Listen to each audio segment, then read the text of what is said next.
Because at the end of the day, you're out in an open system where there's water, there's wind, there's rain, there's hail, there's bugs. So the more leaf wrap that you can get on a cauliflower head, the better. But it also needs to not muffle it. So it's a Goldilocks effect.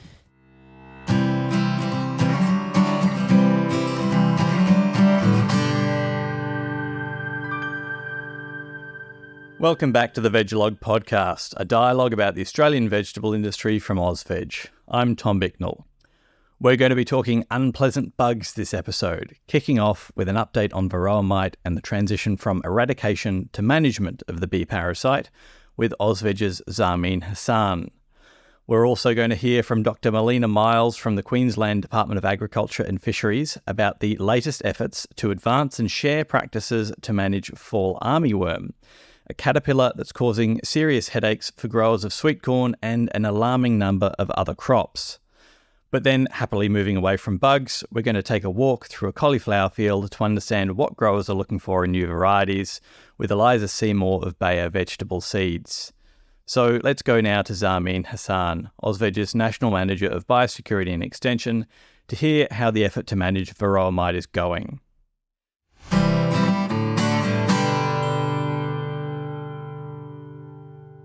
Thanks again for joining me, Zarmeen. So, one of the biggest stories in biosecurity in the past couple of years in Australia has been the entry of Varroa mite. We were one of the last countries to get this little bee parasite, and the response to it has, I believe, been the largest in Australian history. So there's been this huge effort to eradicate it, but ultimately in September last year, the decision was made that that wasn't feasible anymore, and the plan had moved to management. In the 7 months since then, how's the transition to management gone? Thanks for having me, Tom. Yes, absolutely. It has been one of the largest responses out of the emergency plant pest response team, a $100 million response. And to your point, we are the last country in the world that was free of Varroa mite. We are no longer free of Varroa mite. And based on that, it was important that we give it a red-hot shot to try and eradicate. So industry with government put a plan behind the eradication. A number of activities and a number of locations where it had spread, we realized that it is no longer eradicable. And so with government and industry through the emergency plant pest response team decided to transition to management. Now that transition to management was decided back in September 2023, and it's not a switch on and a switch off. So the whole process of agreeing to what exactly a transition to management entails is a process of negotiation and agreement. And that took about 4 to 5 months. And so a lot of the last 7 months that you are talking about has been focused on agreeing what the costs need to be, what the key activities are required as a transition to management. And in essence, a transition to management is moving the pest from an eradication response to enabling industry to manage it. Now here, industry are two industries. So it's the beekeeping industry, which involves a whole lot of commercial as well as hobby beekeepers. And then it's the pollination-dependent industries. So industries like ours, berries, almonds, vegetables, etc. And so the transition to management has essentially focused on 4 key activities. One is completing the eradication response and ensuring that all of the compliance that was required out of beekeepers as an industry is completed, that there is an orderly stand down of the response, including all of the organizational structures that were set up through the combat jurisdictions. And so there's an orderly stand down, and you don't just disappear, because we've been very visible with the beekeepers and the growers in the New South Wales. So that has been the key focus initially of the response plan. This transition to management is a 24-month plan, which is unconventional. Normally the transition to management plan is for 12 months, unless there are exceptional circumstances. And the exceptional circumstances here is that for the first time, the beekeeping industry needs to look at pest and disease management in their beehives. As an industry, they've never had to do this.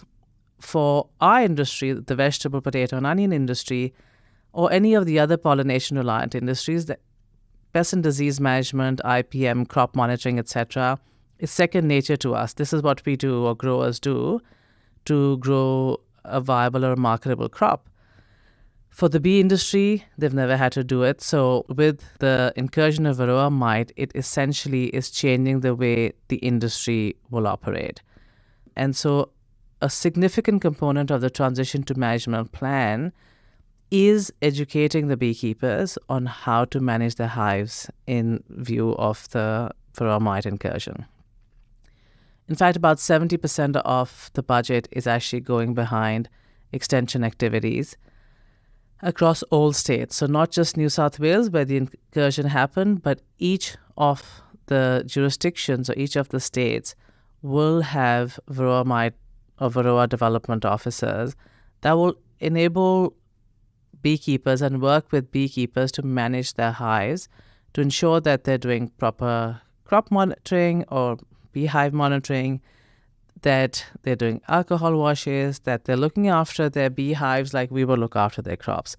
Again, this is not something they've done before, so it really is changing the way they do business and so stewarding them through that process. So that is a significant component of building industry resilience. So that's what the large part of the transition to management plan is. And then through building the resilience of the beekeeping industry, the transition to management plan also is looking at slowing the spread of Varroa.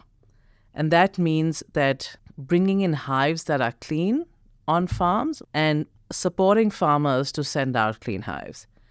So there will be a bit of a learning process there as well to look at hives that come in to ensure that they come in clean and that they leave clean. So that's part of building resilience as well and slowing the spread of Varroa mite. So that's an immediate response. But then also what we're looking at as part of the transition to management is what does the industry need for the future, right? And while that research doesn't necessarily come under the purview of this transition to management plan, understanding what the future needs are will be part of the plan. And industry is already responding to Varroa mite and through the threat. So, for example, the vegetable industry has invested in looking at alternate pollinators to understand what are the other pollinators that do exist within, let's say, the cucurbits crop, which has been impacted in New South Wales, and what are the most effective ones, and then, on a long term, potentially looking at if they can be mass spread. So for the cucurbits crop, and the reason I'm talking about cucurbits is because in the vegetable industry, cucurbits are reliant on managed pollination. And they were also the crop that was impacted in New South Wales response to the incursion or the response plan. So there we're looking at, again, understanding what are the pollinators that are present because there were no bees present because all the bees were euthanized. So what are the pollinators present and which are the most efficacious ones? And so the two that we're looking at right now is hoverflies and droneflies and understanding how effective they are on pollination. So there is a future outlook as well to look at what work needs to be done to ensure that as industries that are reliant on pollination, that our crops are safeguarded. How's the vegetable industry been contributing to the Varroa mite response and how has that cost been managed? So the response plan as well as the transition to management plan is cost shared, which means that each of the parties to that response have a certain component of the cost that they will pick up. So the total cost is $100 million. The vegetable industry's component is up to $800,000 for our cost shared part of the response plan. Now, the way the vegetable industry is funding that is that over the few years since tomato potato psyllid arrived in 2018, we have had an active emergency plant pest response levy, so EPPR levy, both for vegetables as well as potatoes. Now, it's important to note that Varroa mite does not impact potatoes, so potatoes is not part of the response. But over the years, we have collected and built a reserve that's managed out of Plant Health Australia, and that reserve is sufficient for us to pay back our cost sharing for the Varroa mite response, which I think puts us in an advantageous position, so we don't need to go out and increase any levies so that we pay back our cost of the response. A lot of industries may need to raise an emergency plant pest response levy, and the way that transpires is that the Commonwealth underwrites the share of the industry's cost, and then over 5-10 years, depending on how industry wants to recover that cost, they pay back the Commonwealth. We did that during the tomato potato psyllid response, TPP, and we incurred a debt to the Commonwealth. This time, we are not incurring that debt, and that means that we are able to pay back our cost as and when it incurs. And so we've proposed to the industry that we continue to have active EPPR levy so that any response that comes up or any incursion that comes up, that we are able to respond instead of having to go to industry and raising funds for that response. It's more efficient, it's more effective, and the money is managed by Plant Health Australia. It builds a reserve there, audited, transparent, so it's accessible through any auditing process. So that's out for consultation now. If there's any grower that wants to come and give feedback, we have contact details there as well. Fantastic. Thanks for the update, Zarmeen. Thanks, Tom. You have a good day.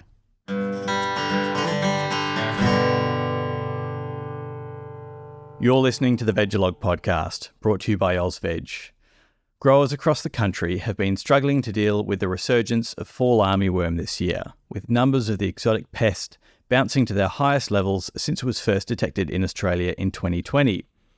Initially a problem in northern growing regions, fall armyworm has now been detected in all states and territories except South Australia. Equally concerning is its appearance in a range of additional crops well beyond the sweet corn, maize and sorghum that had previously borne the brunt of fall armyworm damage. Helping growers to handle the new pest is the focus of a levy-funded project being run by the Queensland Department of Agriculture and Fisheries, called the National Fall Armyworm Innovation System for the Australian Vegetable Industry.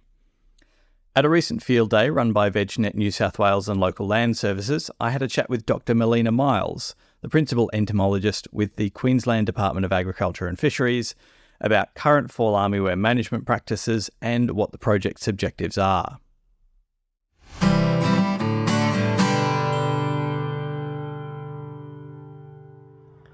Melina, we're here today at a field day in Richmond, on the outskirts of Sydney, and you're presenting to growers some of the latest fall armyworm research.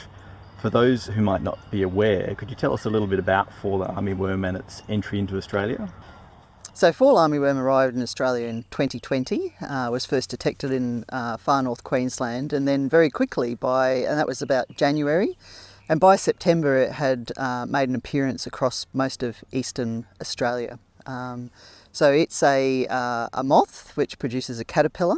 For the first time, I guess, in terms of both broadacre and horticultural crops, particularly sweet corn, we've got a pest that is a severe defoliator in the vegetative stage, not something that we've ever had to deal with before. And I guess it's now in every major growing area. We've had 2020 was quite a severe infestation in the north.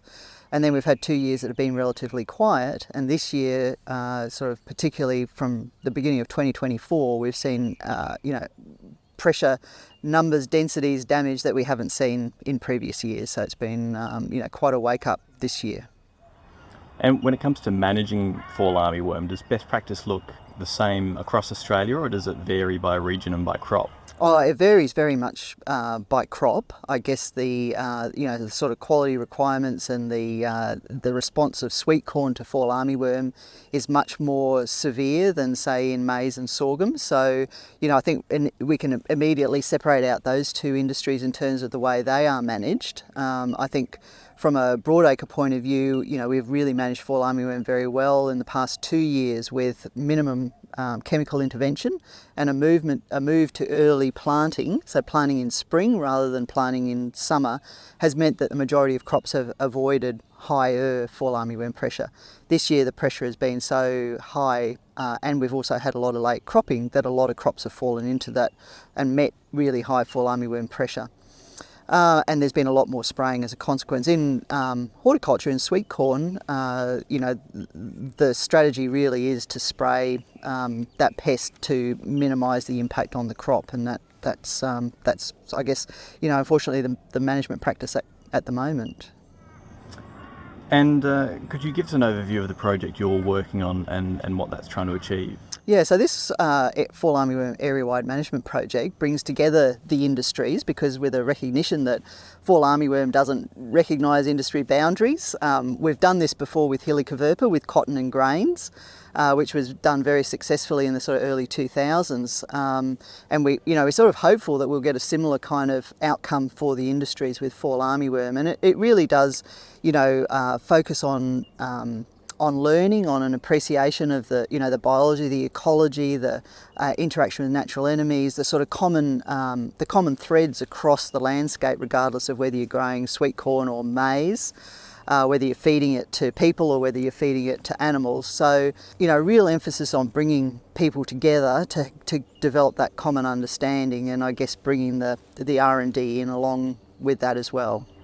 And is a big part of the project engagement activities like we're doing here today at this field day? Absolutely, that really is the core business. At the moment there's not a lot of R&D sort of operating alongside, so we're sort of drawing on what we know about other pests and how that might relate. So that the emphasis is on bringing people together to communicate, the little research that is going on currently, but also to share the experiences and to sort of understand what it is that people are doing that they think is working, why it might be working. Really, I guess the focus is on developing an understanding rather than just communicating, technical information per se.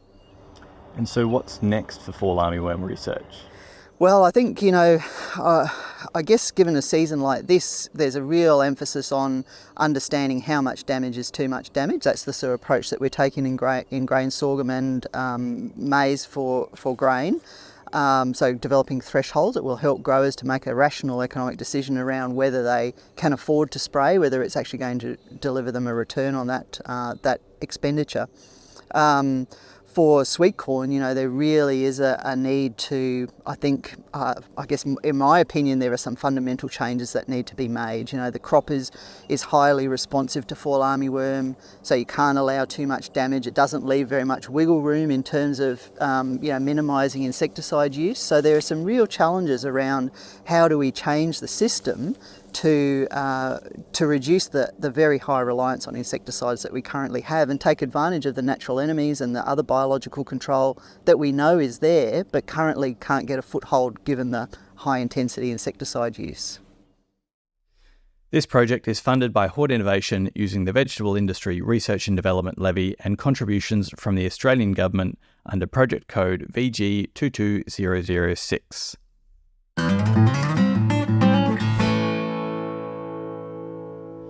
Did you know that slip slop slap even extends to cauliflowers? Just like us, if cauliflowers get too much sun, their head can get sunburned. We turn red, they turn a creamy yellow. Traditionally, many growers would snap a leaf and fold over the cauliflower's head, also known as the curd, to keep it shaded. Your varieties usually have enough leaf cover to protect them, however, saving a lot of labour and keeping cauliflower heads clean and white. AUSVEG's Deborah Hill had a chat with Eliza Seymour of Seminis, part of Bayer Vegetable Seeds, about what breeders and growers are looking for in a new cauli variety. Today with AUSVEG, we're down at Werribee South to have a chat with Eliza Seymour from Seminis, the vegetable arm of Bayer, to talk about cauliflowers and the seed development and variety development of cauliflowers, particularly today. So welcome, Eliza. Thanks, Deb. So pleased to have you as part of this program on a Brassica feature. What's happening in the cauliflower world? At the moment, so us specifically in the vegetable team in Bayer, so I work under Bayer Australia, and there's Seminis and there's De Ruyter, so the two brands, but in our Seminis open field collies at the moment, we've got a few different genetics that we're just trialling out in the summer to autumn time slot. So in Werribee South here, we're just at a grower's farm, and they run cauliflowers and most brassicas 12 months a year. And those 12 months are broken down into specific, seasons, and then you've got specific genetics for different seasons. So these ones are really testing for their suitability for harvest at this point, because some have clearly been harvested already. Yeah, no, they came through on Friday, and it's always a really good look when you sort of come through after harvest. I've been checking this throughout the season. They've taken about 12 or 13 weeks before this stage, but you sort of go, right, where's the commercial crop at?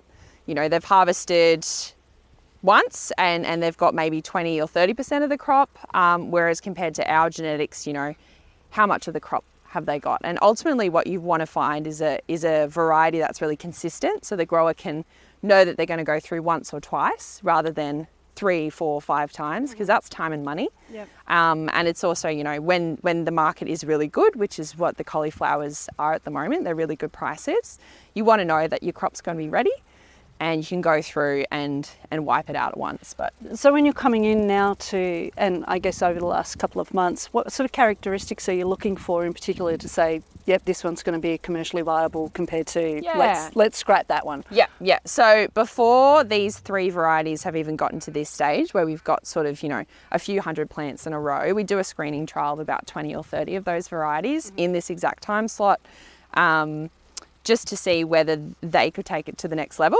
Yep. And really what we're looking for is a nice, strong frame, really nice head, no disease What do you mean by issues. frame? What does that refer to? So when we're having a look at a cauliflower, so you've got the leaves and then you've got a head.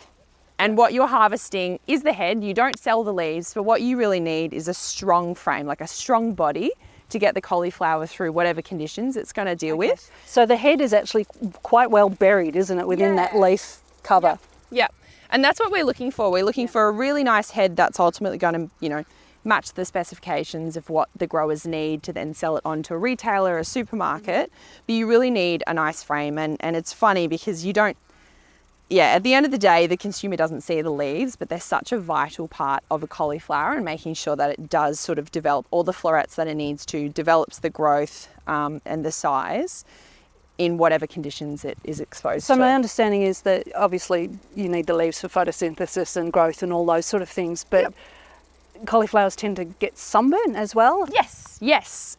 So I think it's gotten to the stage where most varieties are pretty good. If they're going through some adverse conditions, you might not get as much leaf growth, so you don't get that big, frame to protect it from the sun. So you can even see here, that's providing a nice shadow, that's providing a nice shadow. And ultimately the head wants to be protected. So if you don't have that leaf mass, the cauliflower head's more likely to get exposed to the sun. And in the current genetics, and what happens with cauliflowers naturally is that when they're exposed to the sun, they get a little bit yellow, but when you do have that protection, it stays nice and white. So what we call this is the inner wrap, or like the inner jacket of the cauliflower. So these ones? Yeah. And growers really like to see a nice sort of inner jacket area, just because they know that it's going to be nice and protected. But there's also, it goes into, this will get cut, put in a crate, transported, there's dirt and things, because at the end of the day, you're out in an open system where there's water, there's wind, there's rain, there's hail, there's bugs. So the more leaf wrap that you can get on a cauliflower head, the better, but it also needs to not muffle it. So it's a Goldilocks effect. You sort of need enough, enough that's protected, So visually, as a harvester, when would you say, right, this one's ready to go? This one's absolutely ready to go. They would have come through. So they came through 3 days ago, and this will probably get harvested in the next few days. Something else we're looking at is just the ability to hold that head. Yep. So yes, they did come through Friday. This probably wasn't big enough. Okay. Yeah, and they might come. Turned. Yeah, it hasn't turned yet, so they might come through in the next few days. And you really want that collie head just to hold, because it can tend to blow out sometimes, depending on the weather. What do you mean by conditions. blowout? Do the florets sort of start to... Yeah, they start to separate. It starts to right. look a bit ugly and lumpy. Yeah. And sometimes that is accepted in the market, depending on the supply and demand. And you know, generally the specifications have a certain size they want and a look that they want. And if it does blow out, it's just not worth the farmer sort of harvesting it and putting it through that system. So how many varieties are in this plot that you're assessing? I'm going to say, so there's our 3 trial varieties, and usually the grower will run with 1 or 2 varieties for a certain season. So like say over summer, they're getting to the end of their summer cauliflower crops. There's probably only 2 or 3 varieties that you'd see on a large scale. Some growers might be doing sort of a big semi-commercial trial, so you know, new genetics coming through, they're not quite pushing it to 100% of their crop, they might do 20% or 50%. So, but you'd usually see only really 1 variety in a big area like this, and then they might move to another one, because this will you know, get them through a week or 2 of harvesting, and then the next. So when you're doing a trial plot, this is still a commercial crop for the grower? Yeah. So you're just assessing it as he's commercially... Yeah, because ultimately you want to put it in their system. You don't want it to be treated specially. You just want to go, right, is this going to suit your system and the way that you currently operate? And if it does, fantastic. I mean, when we're talking about crops other than cauliflower, it's totally different. But with collies, you really just want to be able to set it in there. If it works really well, that's excellent. And if it's going to, you know, provide that added benefit of it's faster, it's a nice, brilliant white head, there's all these things that we look at. So at the moment, that's sort of what we're assessing. And ultimately, you want to give the grower confidence to move it to the next level.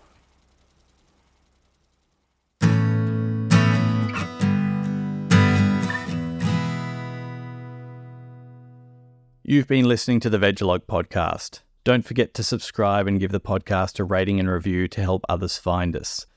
Vegalogue is produced by AUSVEG, the peak industry body for Australian vegetable growers. You can find more news and information from AUSVEG at ausveg.com.au, on our social media channels, or in Australian Grower magazine.